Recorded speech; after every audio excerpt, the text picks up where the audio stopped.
Off top, in the summertime, the sun never sets in the North Pole for up to 6 months because the Earth's axis is tilted that way. Play music. This is the Domonique Foxworth Show.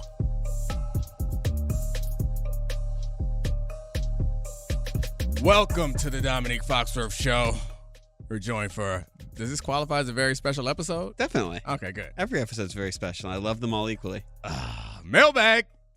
All right, we got a bunch of mailbag questions sent in by our listeners via Twitter. And viewers. Yeah, that's why, we got mostly viewers because they love to see you, the vanilla snack. Okay. Enough of that. Let's get to the first topic. French vanilla thighs. Yeah, I don't know. Elmer's glue thighs, whatever color you want to call them. Elmer's glue-colored sock tan. First question from Michael Bortscheller on Twitter, MP Bortz. On average, would the NFL be a better product if every team had a community ownership model like the Packers? I think this means fewer owners spending wildly, but more stable organizations willing to give players the time to succeed, and I think that's better for everyone. It's a great question. I know. I expected zany goofball. We'll get there. We have some of those questions. Our mailbag is got a couple nerds in here, and these are our listeners. This is great. I love it. I'm very proud of them. So the concept is the Green Bay Packers are publicly owned. So presumably there's not some guy like, I think David Tepper is probably the reigning example of like bad ownership. Some guy who's impulsive, making these rash decisions tied up in ego, and there's more deliberate process about team ownership. And I think there's something to be said for, before we get to how the team functions and is it better off, I think the Packers' general long-term successful run would bode well for that. But I think other than that, there's something to be said for the idea that it is a civic good and it is owned by the community. I think it's a beautiful idea, beautiful concept to have that sort of buy-in. It seems less ridiculous to have municipalities pay for stadium bills and have tax breaks if all is owned by the community. But that's not what the question was about. The question was about, would it help the teams run more smoothly? I would say maybe. Because it has to. There's still someone making decisions. Yes. Okay. Go ahead. No, I go have ahead. pushed. Well, because I would say yes, and obviously the Green Bay Packers are sort of a monolithic example because there's nothing really like them in the NFL, and they went from Brett Favre to Aaron Rodgers to Jordan Love, but that hasn't been totally smooth sailing. The thing that's interesting here is you talk about organizational stability and organizational alignment a lot. Right. And the Packers uniquely have that because they don't have the quick trigger of an owner changing the personnel people who are going to change the coaches, who are going to change the quarterbacks and stuff. So they had Ted Thompson for a long time, who managed to transition from Favre to Rodgers, and then Brian Gutekunst, who's been there as a scout since 1999. And those guys have not escaped from being under fire from the media. Like, you got to, like, both of those guys drew the ire of Favre and Rodgers during transition periods, but without an ownership group choosing one side over the other, they were able to make the right decision every single time. It's hard not to look at that as an example of, like, maybe more teams should let smart decision makers make decisions. Yeah, that's my point. The answer is more teams should let smart decision makers make decisions, and more teams should be more patient and maintain the organizational alignment and not let coaches or GMs or assistant coaches do end runs. Crazy quarterbacks. Or them do end runs around the proper hierarchy to the person at top that's making the decision. But in this case, in this situation, the problem is, I think conceptually it sounds like there's not one person in charge, but in actuality, it's still somebody in charge. In this case, it'd be Mark Murphy, who I think is probably the most highest ranking person in the Packers organization. So I guess there's potential, and this is maybe research that I should do, is maybe there are some bylaws that tie his hands. But the fact of the matter is, just because you have a structure that feels more egalitarian does not ensure that the people that get him into position will be better. So if you think the reason why they've had this successful run since Favre is because they've hit on quarterbacks, then you would also be thinking that you're more likely to hit on quarterbacks if you have this organizational structure. And I'm not sure that I'm ready to make that particular leap. And maybe the argument is, and this probably aligns more with my sensibility, so maybe I should switch sides, is that the organizational stability has allowed for more quarterbacks to succeed. But the point that I'm making is I don't think that this structure is the reason for the organizational stability. I think they run a stable organization. There is okay. Now my blood is boiling. Okay. You're telling me that if there was an owner who was a not football guy, who's a fantasy football guy, which a lot of these owners are, they want to be involved in it because they want to have a hand in the decision making of drafting the next John Elway and having him succeed immediately, that you would have taken multiple times first-round quarterbacks and had the melons to sit them on the bench for 3 years behind the team when people don't even want you to draft them or play them, because that is organizational stability that can only happen if you actually have a guy like Mark Murphy, who's a football guy, at the top and competent GMs, not if there's an ownership, president of football operations, GM, coach, et cetera, et cetera. I think the point that I'm making is there's nothing about this structure that makes it so that you cannot make erratic decisions. Yeah. That's all I'm saying. Course. It's like this isn't actually, but if you believe that this structure is more conducive to having someone who behaves this way, because honestly what it comes down to is ownership ego. And it would appear that whatever ego Mark Murphy has, he keeps it quiet and he stays out of the limelight. He doesn't have to worry about people coming and saying, fix this, fix that. Because I think that's often what happens with these owners is they come in and they take over the team and they want to get really involved. And then if they fall back, things don't go well and they have to go to their country club or they go to whatever, they go to owners meetings or they go to wherever super rich people go and people say stuff to them. And then they're like, well, I got to make changes. Or the coaches and general managers and assistant coaches do end runs and get in their ear and talk them into doing things. So I don't believe that this structure, because while we do say they're publicly owned, they don't, like, the Packers fans or Packers shareholders don't get to vote on these decisions that are being made. Like, it's not actually that they have any different influence. This is the same situation as if a owner hires one person and says, you are in charge. I trust you. Here's a 25-year contract to run my organization, and then sits the hell down and shuts up. And when you come to me, you say, or if a coach comes to me around this guy, I say, nah, you got an issue, talk to him. When the media comes to me and says, but why don't you change this, change that? They stand up and say, we're not changing anything. I believe in our process. That's all this is. Yeah. And I think it could be Mark Murphy.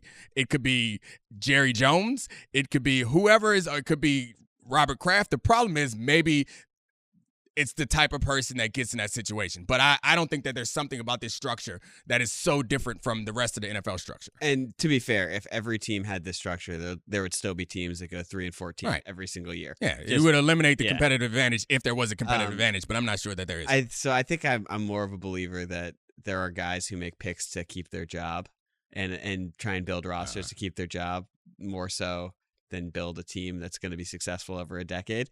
And I think that the job security piece in Green Bay is unique compared to the rest of the league with the way that their organization has been run without an eccentric billionaire. I think you're right. The job security thing, I guess the difference is between us is I think that you can have job security. Definitely. I think your examples were spot on of organizations that have been well run and won in a lot of ways that are structured differently than a traditional ownership group also. Yeah, it's just about having one person and having that person have confidence and faith. And like the Cowboys stuck with Jason Garrett for longer than people wanted to. Like, these are organizations that happen to run that way and have had a lot of success and over the years. And it seems pretty clear that San Francisco is well aligned, and I think that comes from like being in Denver with Mike Shanahan when he was there. It was very clear. We should get him on the show, Mike Shanahan. Yeah, he might come on. I ran into him at Lynch's Hall of Fame thing. He's given up. The hair is white, but he has not given up on the tanning bed yet. He's still browner than he's brown. He actually is. But anyway, enough said. Next topic. This one comes from Big Rig Willie. I can only say that way. Big Rig Willie on Twitter. The same question in 3 slices. I think this is fascinating. Can we really justify hiring defensive coaches if it means your good offensive coordinator will get poached? No consistency for QBs as a result of that. Second way of phrasing it, how weird would it be to pay an offensive coordinator more than the head coach? And the third part, Do all coordinators want to be head coaches? Because it seems like it. Big Rig Willie has been a Domonique Foxworth follower for a long time, I suspect, because this is a position that I've held for many years, is that I wrote an article in Undefeated back when that existed, now Anscape, a long time ago, about the concept of how the jobs are different. What it requires to be a head coach and what it requires to be a coordinator require different skills. And if you find someone that is a great coordinator, it's the same as if you're building a football team. If you find a defensive end that's a great football player, you don't put the best football player at the most important position if he's not accustomed to that. So you wouldn't put Myles Garrett at quarterback just because he's the best football player you have. I think the same thing is true for a coordinator. And that's why some coordinators are great coordinators and then fail to be good head coaches.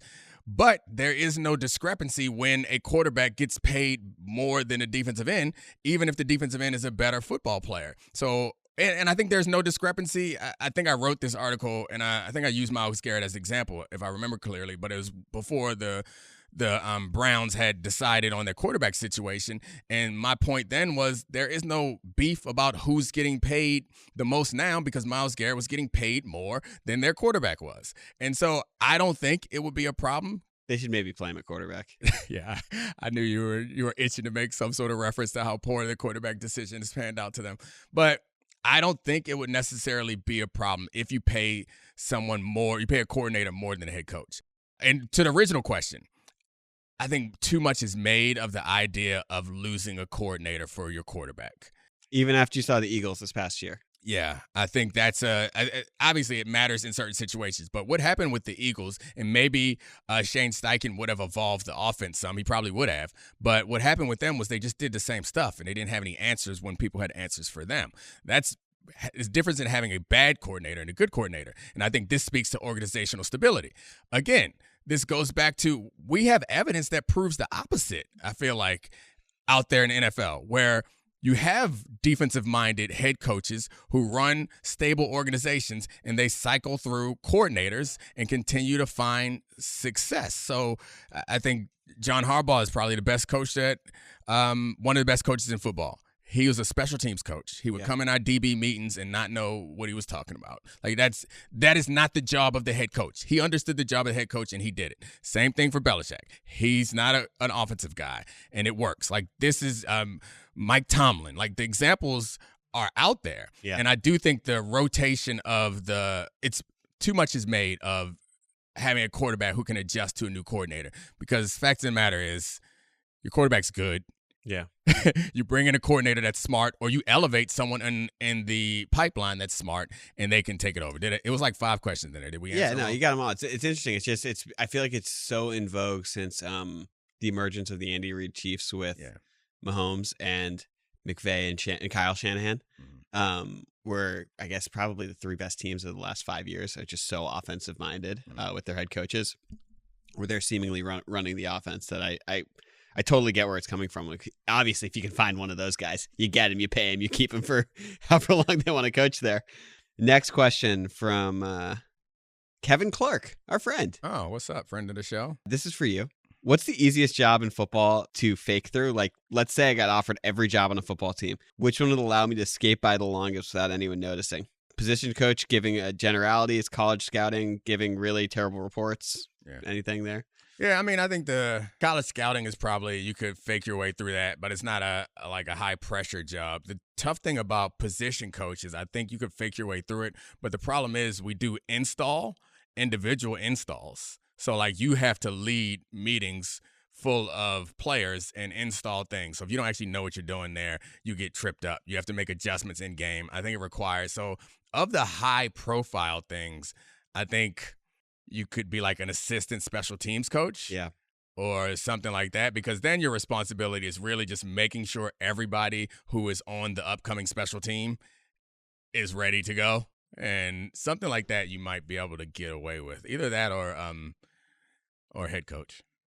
Head coach. I mean, you might be protected, a head coach. I'm trying to think, is it crazy? There's no spot on the field. Like, even kicker or what about punter? No. Well, if you're like the punter for a historically dominant offense, then of course you can. Then you don't ever have to go out there. Then you can fake your way through it. But at some point, you're gonna have to punt. But like, if I had elite special teams coaching, or someone did? No. You couldn't just become like No. a capable punter? No. I mean, I don't know. I don't know. My assumption is no. This is the craziest take I've ever had. But just Yeah, my assumption is no. not to be like a McAfee level I think what punter. you're saying, Just you're saying like the technique. If someone refines your technique, I don't know. I've never tried to learn how to punt. It seems like it's hard. I just think of when I played Russell Wilson football in high school, and it was like, oh no, he's actually been the All-State punter for 3 consecutive years. Yeah. Just booming 60-yarders. Yeah, but he's also That's a world-class athlete. yeah, Not that's me. the point. Yeah. So I'm saying, Kevin. He's not a doughy white. Yeah, Kevin, go ahead and stick with this media business because I don't think we can hide you anywhere. Yeah, I mean, Kevin, I think you could punt. I don't. Here's the next one. It's from Alan Corridor. Should an NFL team use a roster spot to sign a Manute Bol-sized player from an overseas basketball league to be used as a specialist that focuses on blocking field goals and punts, defending Hail Mary passes, and catching fade routes, and for quarterback sneaks? Hell no to all of those. Why? Well, I don't think that it would actually work. And the one place where it might work is the quarterback sneak. It doesn't happen enough for it to actually be valuable. To give up an entire roster spot just for somebody to do a sneak every now and then. I don't think that the height really matters that much on blocking field goals unless it's like a 60-yard field goal or a 55-yard field goal. And blocking punts, doesn't matter how tall you are. You got to get past the front line to get back there, and they were not going to be able to do that. And they lack the coordination, I would guess, to go up and catch jump balls. If they had that coordination, they were 7 feet, they'd be in the NBA. You don't think Boban could be a red zone nightmare? Hell no. You get to the 1 yard line. What's the difference between Boban and the tush push? Well, again, the tush push does not require you. He's playing the X. He has to take one step forward. He's 7'4". The tush push does not require you to give up an entire roster spot. And second, Boban. The entire roster spot. The roster spots matter. They matter a lot. They matter a lot when who's there's 20. Who's the 53rd guy on your roster? You don't remember him. Not saying that I remember, but I matter when they matter. When there are 22 positions, that it really matters. The 53 roster spots matters. 3 are going to be taken up by some sort of specialist.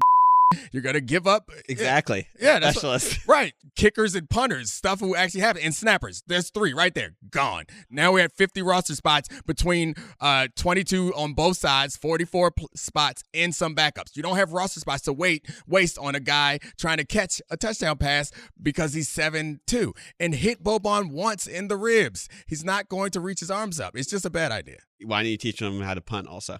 Oh, now we're talking. If you could do any other thing, that's the thing. If you could find a 7-footer who is not a waste, if you could teach him how to punt, and then I'd be fine with trying out this fade to Boban because he's on the roster anyway. But all right, now you got your idea. We worked our way to a way to make it happen. You got to teach him how to punt. I know you can't, but if you could stand at the goal line to jump up and block field goals, then you got to get the 7-footer to do that. For every long field goal, just swatting it from back there. You're not getting one past Wemby.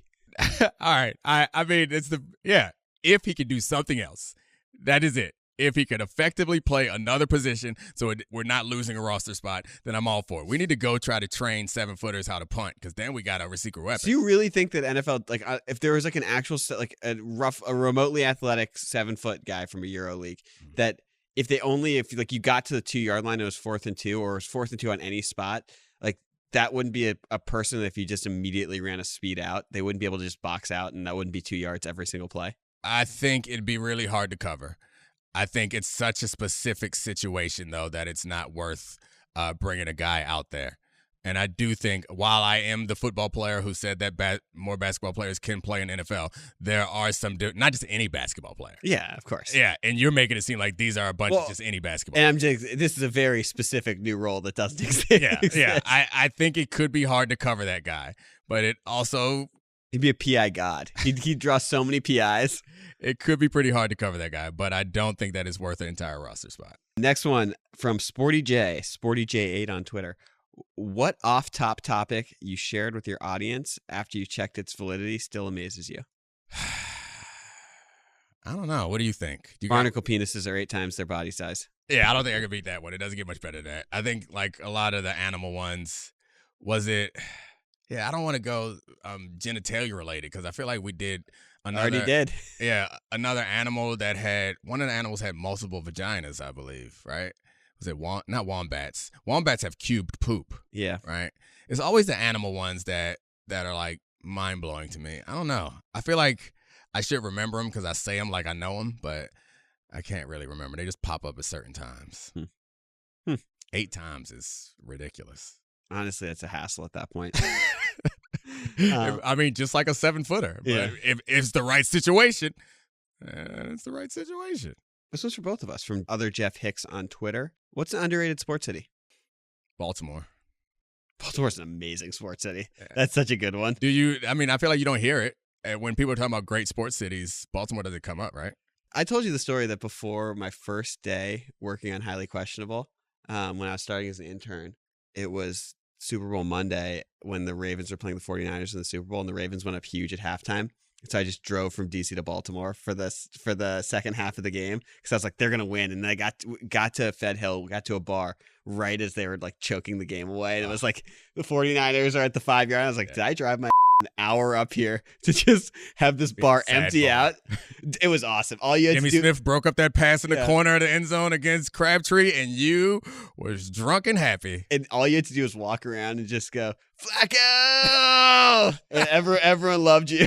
We were like, he's elite. Yeah, it's great. Love Baltimore. Yeah, Camden Yards is the first of the modern stadiums, and it's still awesome. And now they're actually good again. It's great. It's also, this isn't professional sports, but Baltimore to DC is really basketball mecca for like high level amateur basketball. Like there's nothing like it. Okay, next one from Jeremy Schneider, J_Schneider on Twitter. Favorite Terp of all time? I saw that. Hold on. That wasn't a question. Jeremy was just making a statement. It was definitely a question. This is insane. Hold on. Do you see a question mark? I saw that. There's tweet. no punctuation. Okay. Boom. He was just stating that I'm his favorite Terp of all time. Thanks, Jeremy. I agree. My favorite Terp is also me. Huh. Mm-hmm. I was going to say Ashley Foxworth. Oh, she's a great Terp. Not my favorite. Byron Mouton. Solid Terp. Let me see. SVP. SVP is a great Terp. Great Terp. All-time legendary Terp. Shout out to Scotty. Chris Wilcox. Quality Terp. Disappointed in NBA. I thought he was going to be much better basketball player, pro basketball player. Grievous Vasquez. Vasquez pretty good. Gilchrist was fun. Yeah. Oh, you know what? Moses Malone, great Terp. Didn't go there. Committed. Yeah, he committed. He showed up on campus and then was like, he started classes and was like, actually, you know what? I'm just going to go to the ABA and win a bunch of MVPs and championships. Historically underrated player. Lynn Bias. Yeah. Why are we only doing basketball players? That's not fair. Is it? It's basketball school. You stop it. It is a basketball school. It's a lacrosse school, I'll have you know. Shout out to the Alfred twins. Great St. Albans lacrosse players in Maryland. I know who they are. They were there when you were there. That's the best part. Sorry, guys. Okay. From Mike Birch at MF Birch on Twitter. Which teammate or coworker could pull off a stand-up half-hour set while getting laughs without them being a courtesy? This is a great question because Domonique has said that he could do stand-up. I could. So you're trying to frame it like I'm being an arrogant, which it's possible that I am. But the point that I made was I could do an open mic, is what I said. I think being a stand-up is being harder than being a punter. Yeah. I agree. But the point I made to you over the summer when we were having a New York City, or wasn't the summer? Maybe last summer. Anyway, last fall, we were having a drunken New York City gallivant. Yeah. I said that I could do open mic without embarrassing myself. Open mic is full of trash wannabe comedians. Yes, I could fit into that. Could I have a successful 30-minute set? 30 minutes is so long. Probably, but no way. With a little effort. Anyway, let's get back to the question. To answer the question, you can answer yourself if you want. Nah, I wouldn't answer myself because I know the right answer. Anytime anyone asks me any questions like this, like who would be the most likely to do this, my answer is always Mina Kimes, because while she comes off as a mild-mannered, kind, hardworking, great person, she is a competitive monster. And I know that Mina, if she had a task, and she's pretty funny also, really funny. Naturally. Yeah. If she had a competitive task of becoming a stand-up, she would kill herself to make it work, and I think she would succeed. I don't know that's true about everybody else. I'm going to go with Katie Nolan. That doesn't count. Why? She's an actually did stand-up comedy at one point. Look, that's why it's a good pick. Okay. And Sarah Spain. also a great pick. That was my other one. She did. Didn't she do stand-up? She's done a lot. I think she did the Chicago improv troupe thing. Yeah, that's not fair. That doesn't count. That's not what they want. They're not who has done stand-up, who could do stand-up. Plus, Katie's got Dan Soder. It's a dream team. Nah. She don't need to lean on the crutch. She got it. Now I don't like you denigrating my girl. It's not denigrating. It's like I would want a writer's room. I'd want help. She don't need that. If she wanted to, she could kill it without that. Now you're making me seem like the bad guy when you didn't even pick her. I didn't pick her because I respect her. Who'd be the worst at stand-up? I mean, so many. So many. Besides me, who would objectively be the worst at stand-up. I mean, we have to do people that they would know. Yeah. All right, let's see. I feel like Pablo would be fine. He wouldn't be good. Be fine. I think Bomani also would be fine. None of these people I think would be like particularly good. I actually think Jason Goff would be good. Yeah. I think Jason Goff could be he has the demeanor that I think a lot of it comes off as like confidence and coolness on stage, and I think he comes off as cool.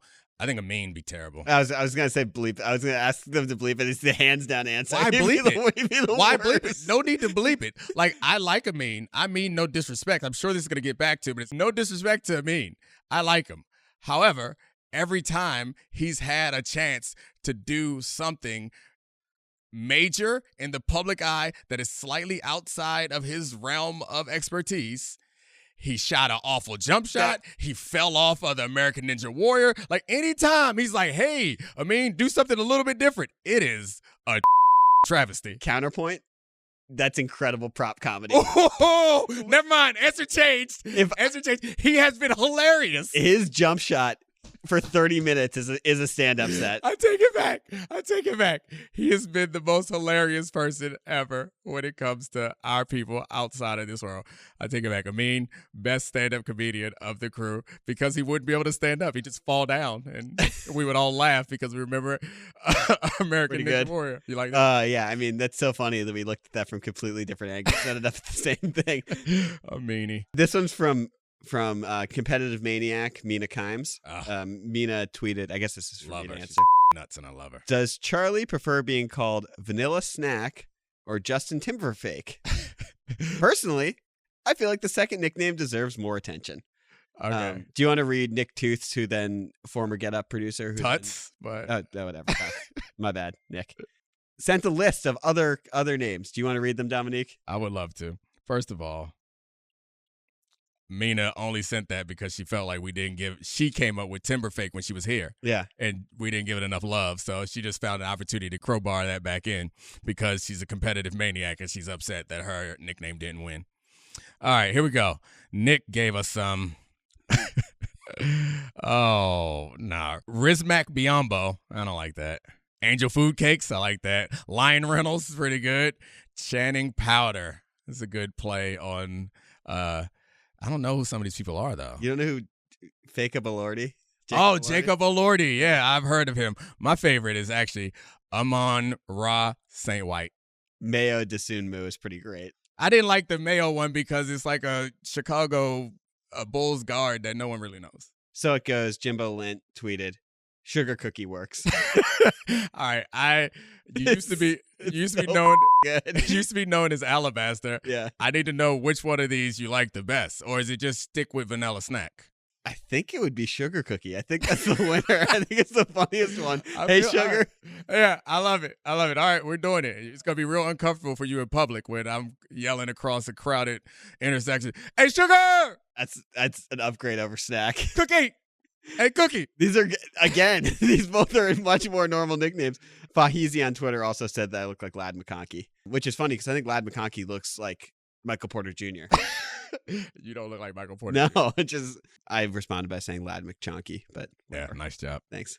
I just thought it deserved some shine. Gojo, Michael Jr. asks, when was the last time you actually had Hpnotiq? Our lovely sponsors, Hpnotiq. Yeah, so I guess that's why I brought it up, because we're doing a Hpnotiq ad. Because the ad's playing our podcast, yep.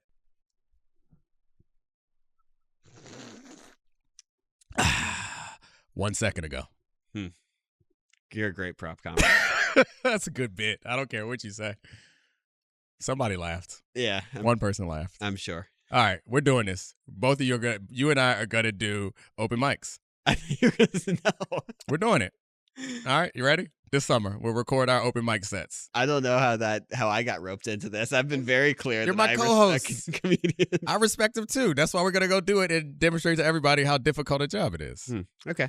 Next one. Can you reveal the current list of friendship power rankings / how the friend draft would go? You can make this into, rather than friendship, just guest power rankings. Guest power rankings. All right, let's do guest power rankings because a lot of our friends are really sensitive. Actually, I think that they are going to be sensitive about the guest power rankings. This is such a lose-lose situation. Yeah, we can't win. It's a universal tie. Everyone's number one.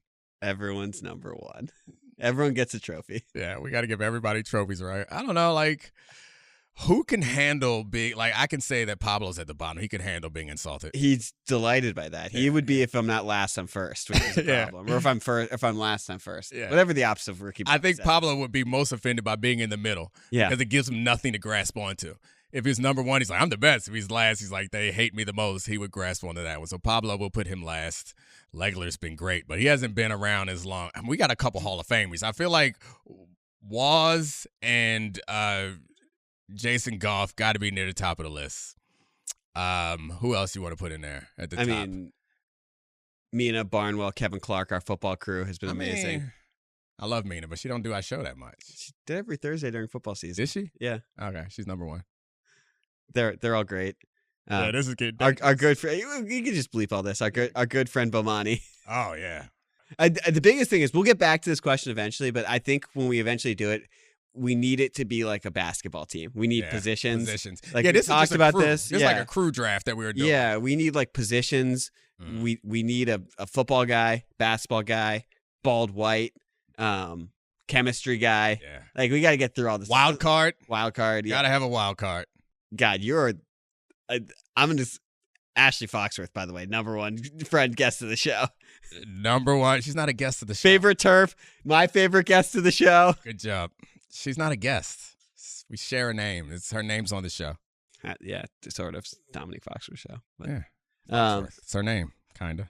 Pablo asks, is content brand a terminal condition? This is Okay. Pablo saying that now everything he does, he tries to turn into content for his show. Or so Dominique says. About Pablo. Yeah. And Pablo's accepted it. Yeah. That it's eating up his head. And it's happened to us some too. I told the story about when Champ texted me to say congratulations about how well our show was doing, that I responded to him like, so when you going to be a guest? And I hated myself. And so I don't think it's terminal, but I do think it's kind of like injuries in football.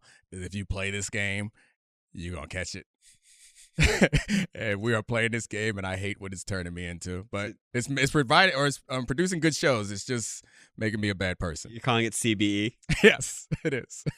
Definitely CBE. Last question. This one comes from Long Live the Queen. What was your welcome to the NFL moment, and what was your welcome to sports media moment? Welcome to the NFL moment. I've told this before. It was kind of positive. It wasn't like a negative one. It was being my first training camp, lining up across from Jerry Rice, and like because he was in his 40s at that point, and like I actually was like a small child looking up to Jerry Rice, and I was actually on the same field with him in Denver practicing against him. He was obviously far past his prime. He retired before the season started, but I gave him the business, and I'm very proud of that. I don't care how old he was, still the greatest of all time. But yeah, that was kind of it. And then another story that I've told, like a kind of welcome to the NFL moment, was my rookie year. I was a third-round pick, ended up starting a bunch of games. Our last game was in San Diego, and we beat the Chargers to win the division. We were 13-3, number 2 seed in the AFC in San Diego. And Champ went and told Mike that he was going straight from San Diego to Vegas on a private jet, and he came and grabbed me to come with him. We just won that game. We got on the jet. We landed on the private tarmac in Vegas. A limo picked us up, took us straight to a rooftop at Tao, where there was a New Year's Eve celebration happening. We were sitting between the prime minister of a Caribbean country, I believe, and Britney Spears had the table next to us. And this was like 06. It was going 05 to 06 when this was happening. And I was like, a year ago, I was on a 6-4 or something like that, 4-6 Maryland Terrapin team trying to get ready for the draft. And now I'm on a rooftop with future Hall of Famers and the biggest pop star in the country after we just won our division and fireworks are going off. It was kind of cool. I was like, oh, this is nice. That's kind of cool. That's really cool. And we had just won the game. We just got right on the jet. And I was like, oh, what the hell is happening? Well, yeah. Being good at sports must rule. It ain't bad. It ain't bad. I ain't complaining. Speaking of that, the last thing I'll say is when we're taping this, we saw some contracts go out. Jalen Waddle, and I was just thinking he got his big second contract, and I was thinking, I think I tweeted out how happy I get every time it happens, and then I was like, they never sent a shout out to like the NFLPA. Like they should sometimes say, hey, thanks Lloyd, appreciate it. Shout out D. Smith. Thank you, past president Domonique Foxworth. Congratulations to me. But I would like to thank all the players. Thank you, Mike Golick Sr., for enduring a strike. I'd like to thank all the players that have done the hard work to fight against. Do you think every contract should get an acceptance speech? Yeah, I think so. Oftentimes people are like, or they cry at the draft or something like, my mom, everyone did this for me, made so happy. Like, I mean, you did write an article. Did I? Yeah. Oh, yeah, about. I'm coming home when you signed with the Ravens. I didn't write that. That was about me. You are the author on the byline. Oh, for I don't remember that. Okay. That sounds embarrassing. Sorry. It's good to be back. Oh, what was it in? It was for the Ravens website. Oh, okay. Written in 2009. Hey. I didn't write that. I mean, the team website, what they do is they sit you down with a writer and they ask you a bunch of questions and then they pretend that you wrote it. Yeah. I've written lots of things to be ashamed of. That one I didn't write, and I'm still ashamed of it. I don't even remember what it says. Are you reading it now? Looking for a joke to make fun of me about? When it hit 12:01 last night, the floodgates opened, but as soon as I heard the Ravens were interested, they were at the top of my list. Everyone else goes to the back burner when your home team calls. Boldface lie. The Ravens offered the most money. The Falcons offered like several million less. If they would have offered $30 more, I'd have stayed my black in Atlanta. But you're at the team website right now. You got to lie. You didn't thank the PA. I didn't. I probably did, but the writer who wrote it didn't write it in there. Thank you, NFLPA, for all the sacrifices you made. And thank you, Charlie Kravitz, for all the sacrifices you've made to make this show great. Same thing to all my phenomenal producers, Kevin, Brian, Serafina, Tez, and Megan. Also, Podville, I love you. Everyone else, rate, review, subscribe, unsubscribe, resubscribe, re-rate, and review. That about it. This is the Domonique Foxworth Show.